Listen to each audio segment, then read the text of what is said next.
Assalamu alaikum and welcome to another episode of Quranists Responses to Critics, a program on Quranists Network Television, QNet TV.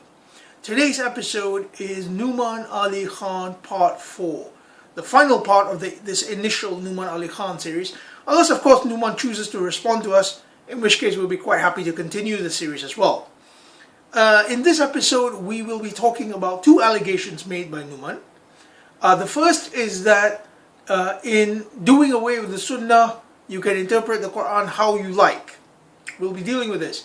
The second one is Nouman's very sneaky allegation that the Quran, unless you look at the Sunnah, it has contradictions in it. Very, very sneaky this was. So, for those students of Nouman who are watching this video, I suggest you ask your Ustad, what did he mean by this? How dare he imply something like this? But hey, what can you do? If you listen to Nouman, he throws information so fast. The man's knowledge is like an ocean. The only problem is the ocean is not very clean. Sometimes the ocean has stuff which is not useful to us. And we will be exposing Nouman in this particular episode, showing how Nouman actually just slips information past you without you actually knowing. I suggest you watch the entire series though, from parts 1 to parts 3, then watch part 4. Okay, to begin. In his initial video, where Nouman calls Quranists hypocrites, in minute 1.13, he says, once the two are separate, i.e. the Quran and Sunnah, you can interpret the Quran however you want, because you are not caged, notice that word, caged by the model practice of the Sunnah. You can interpret it however you will. It becomes, and watch this word, entirely subjective. So what do we understand from this? Well, it means that if you do follow the Sunnah, you will have that caging which enables you to reach the right conclusion. It's not subjective anymore. It's objective. The opposite of subjective is objective. So, objectivity shows that it is from Allah, that tafsir is from Allah. Shall we explore this? Let's go ahead. The first point, if you separate the Quran and Sunnah, you can interpret the Quran however you want. Actually, within the tradition of Ahl-Sunnah wal Jama'ah, the first principle of tafsir, and this you can read in any Sciences of the Quran type book, Ahmad von Denver, Bilal Phillips, Yasser Qadi, they all tell you that the first principle of tafsir is Al-Quran yufassiru ba'dahu ba'da. Parts of the Quran interpret other parts. So the Sunnis were aware of this. They knew this, that the Quran is the best tafsir of itself. Of course it is. You see, the Quran has concepts which are being repeated in various ways. Like you see a diamond from multiple angles in order to appreciate its beauty. That's exactly how the Quran is. It's I call it a concentric coherence. It's beautiful, but it also helps you understand the Quran in a much better way. And Nouman says, without the Sunnah you'll be caged. You won't have a cage, you can interpret however you want. Of course, if you read the Quran like Nouman does, ripping out ayat here and there, throwing ayats here and there, yeah, of course you can, yeah.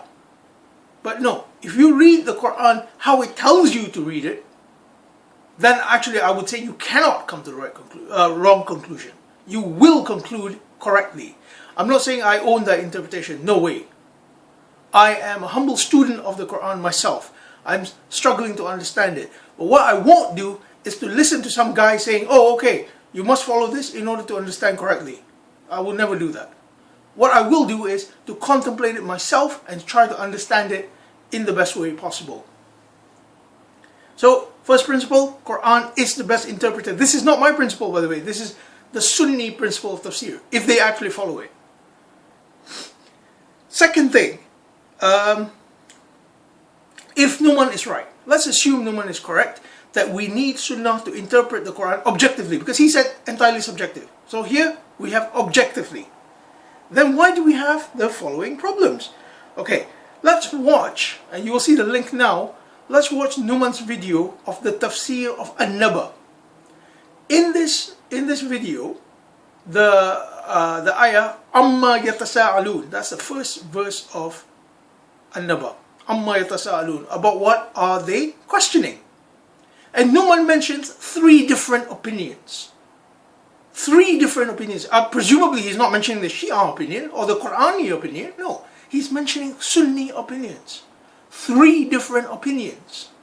Why are there three different opinions? Why didn't the Sahaba ask the Prophet, excuse me, Prophet, what did Allah mean here? And the Prophet could say, oh, here Allah meant the disbelievers are questioning against each other. Somebody will write that down. Everything will be transmitted. It will be all beautiful, hunky-dory. No problem. But no, that never happened. There are three different opinions. What Nouman does not want is for there to be a fourth, fifth, sixth different opinion. He doesn't want that. He wants only his scholars to say it so that he can purvey it to you. That's what he wants. He does not want you to think for yourself. No. So be wary of that. Actually, when Nouman says it's objective, it's not objective. Actually, what they want is a confined subjectivity. They want the right to differ, yes, to be only among them. They don't want you to think about the Quran.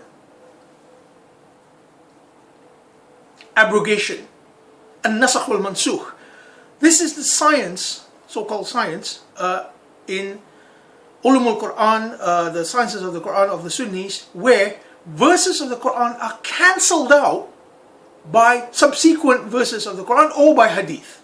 They can't even decide on that, actually. Some say the Quran can cancel the Quran, hadith can only cancel hadith, some say hadith can cancel the Quran, some say the Quran can cancel hadith, whatever. It's a mass of confusion, nobody knows. And in this science of abrogation, one would assume the Prophet would tell you how many verses are abrogated, which abrogate which, but he doesn't. There are literally dozens of opinions regarding how many verses are abrogated. Dozens of opinions. One scholar says 5 verses. 5 verses. Shah Waliullah said 5 verses. Another scholar said 255 verses. You can read all this. This is in Sunni books. The Sciences of the Quran by Bilal Phillips, by Ahmad Wantanfer, by Yasser Qadhi, they'll tell you. Abrogations. Cancel, cancel, cancel. So who gave the command to cancel here? If it's by the Rasul, why are there many versions of it? Remember, the Quran is, by Sunni account, the first source of Sharia law. If it is the first source of Sharia law, one would assume that it is given to you in such a way that you know which bit to apply. But you don't. There are dozens of opinions. And Nouman, is this objective to have dozens of opinions? Please, let's not try to con people. This is the information age. People don't buy this sort of stuff anymore.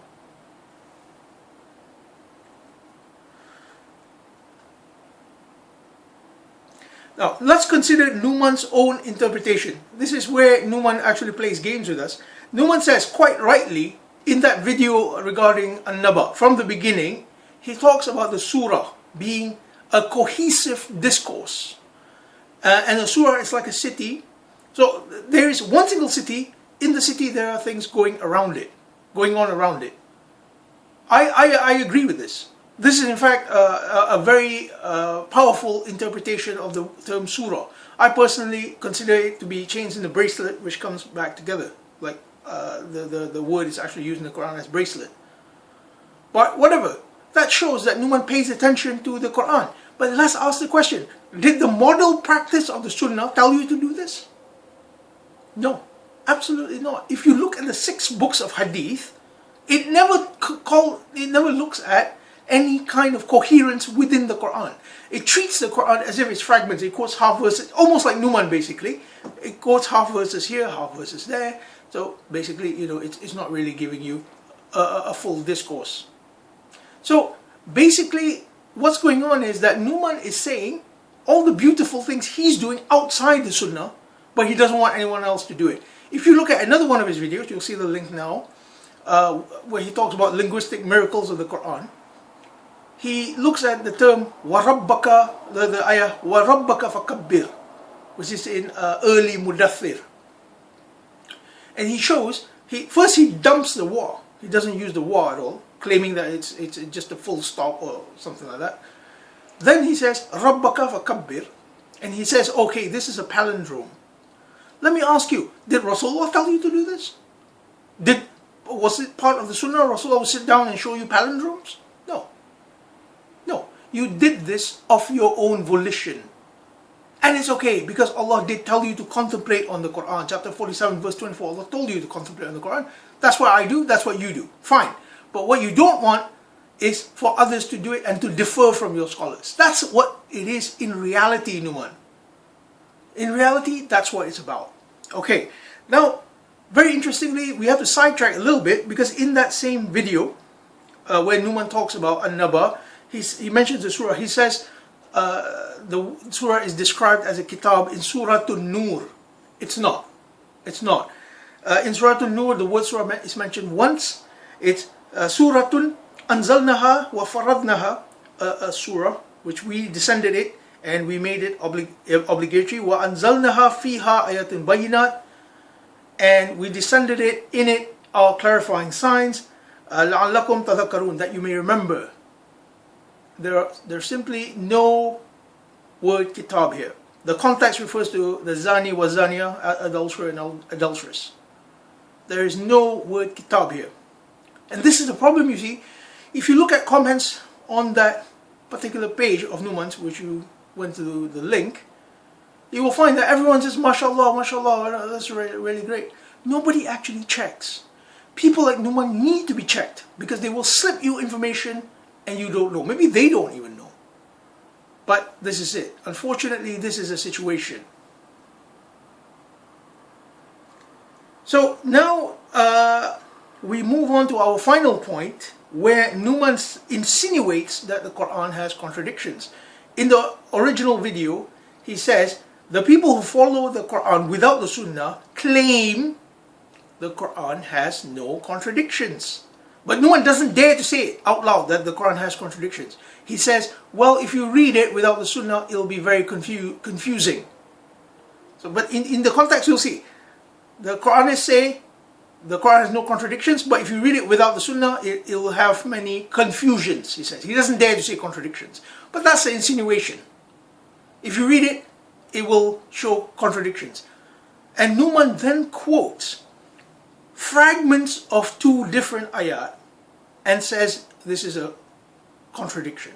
Of course, if you quote fragments like that, yeah, I agreed. Unfortunately, some people actually do quote full verses, Nouman. And this is the tactic used by Islamophobes, by the way. The critics of Islam, if you go to their websites, that's exactly what they do. They lift half verses of the Quran, refuse to look at the surah, refuse to look at the theme of the passage, and they say, yeah, the Quran has contradictions. Nouman is exactly doing the same thing. Let me show you. He quoted two verses, no references at all. And the first verse is chapter 41, verse 34. وَلَا تَسْتَهْوِي الْحَسَنَةَ وَلَا السَّيِّئَاتِ إِذْعَافَ بِالَّتِي هِيَ أَحْسَانِ فَإِذَا, this is the bit he quote, فَإِذَا الَّذِي بَيْنَكَ وَبَيْنَهُ أَدَاوَةٌ كَأَنَّ وَلِيٌّ حَمِيمٌ. So this surah is saying that if you treat the person with the right da'wah, even the worst of enemies will be like your close companion. So the context of this is actually da'wah. It is not, da'wah is propagation, by the way. It's not fighting. Fighting is not mentioned in the chapter at all. It's not that kind of chapter. The other one he quotes is chapter 2, verse 191. وَاقْتُلُوهُمْ حَيْثُ ثَقِفْتُمُوهُمْ وَأَخْرِجُوهُمْ مِنْ حَيْثُ أَخْرَجُوكُمْ وَالْفِتْنَةُ أَشَدُّ مِنَ الْقَتْلِ, and fight them wherever you may find them. وَأَخْرِجُوهُمْ, and expel them from where they have expelled you. And fitna or trials and tribulations are worse than slaughter. Nouman stops there. He stops there. He doesn't quote the full verse. Why? If you quote the full verse, it says, وَلَا تُقَتِّلُوهُمْ عِنْدَ الْمَسْجِدِ الْحَرَامِ حَتَّى يُقَتِلُوكُمْ فِيهِ, and do not fight them in the sight of Masjid al-Haram until they fight you therein. Until they fight you therein. In other words, it's not, you don't start this. You don't start this. This is in a certain condition. And that condition is, it starts with chapter 2 verse 190, which says, وَقَاتِلُوا فِي سَبِيلِ اللَّهِ, and fight in the way of Allah, الَّذِينَ يُقَاتِلُونَكُمْ, those who fight you, وَلَا تَعْتَدُونَ, and do not overstep this boundary. This boundary is in brackets, by the way, is my understanding. إِنَّ اللَّهَ لَا يُحِبُّ الْمُعْتَدِينَ, Allah does not love those who overstep. So do you see, Nouman? Do you see? It's not talking about a condition where you just go and fight people unconditionally. No. This is a particular condition. The other one, chapter 41, verse 34 above, that's also with a condition. That starts with 41:33, which talks about calling to Allah. So in one passage, it's da'wah. In another passage, it's about conflict. What's the problem with this? How is this a contradiction? Are you saying that there are no different situations in the world? Of course there are. Of course there are. People deal with different conditions all the time. This does not mean the Quran has contradictions unless you look at the Sunnah. Nouman is basically saying that you must ask if the surah is Madani, from Medina, descended in Medina, or Makkiyah, descended in Makkah. That's what he's saying. In other words, you need his scholars to tell you where the surah was descended. Actually, you don't. All you need to do is to read carefully and not do what Nouman does. Quote half verses. That is a nefarious way to read the Quran. Only Islamophobes do it that way, in order to prove their point. So, actually Allah Himself says, أَفَلَا يَتَدَّبَرُونَ الْقُرْآنَ, do they not contemplate deeply on the Quran? وَلَوْ كَانَ مِنْ عِنْدِ غَيْرِ اللَّهِ, and if it was from other than Allah, لَوَجَدُوا فِيهِ اخْتَلَافًا كَثِيرًا, verily you will find, they will find in it, in the Quran, not in the Quran unless it's read with the Sunnah. No, in the Quran itself, they will find many contradictions, if it's from other than Allah. So Nouman, consider your insinuation. You are insinuating that the Quran by itself is not from Allah. It's only from Allah when you follow the Sunnah. Nefarious, terrible. For an Islamic scholar to say this, it is absolutely terrible. So, to students of Nouman, I highly suggest you ask your Ustad, what's going on? Why did you say this? And ask him to retract this, because this is a horrible thing to say about the Quran. Never mind the fact that you're calling people hypocrites. Forget that for a while. Just remember, what you say this about the Quran is just terrible. Terrible. So before I end this series, for now, I would like to share with you a quote. And this quote is really, really beautiful. It really touched me, until unfortunately I discovered who said it. The quote goes, "The more knowledge of Deen you have, the more humble you should be. Instead, you are becoming judgmental." Beautiful quote. Now, to whom is this quote attributed? To Nouman Ali Khan. Thank you very much for watching. Bye.